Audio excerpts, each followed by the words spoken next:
ખરીદી કરવા જવું હે પ્રભુ હે પ્રભુ હે હરિ રામ કૃષ્ણ. કેટલા જોઈએ છે તાર? 300 રૂપિયા. 200 રૂપિયા પડે તાર જોડે? હા છે ને.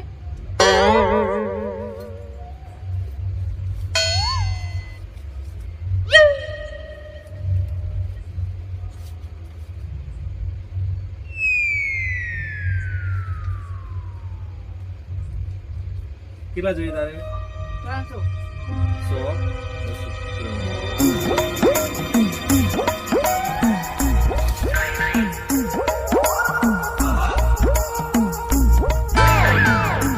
हरामी हो बेटा no, no, no, no.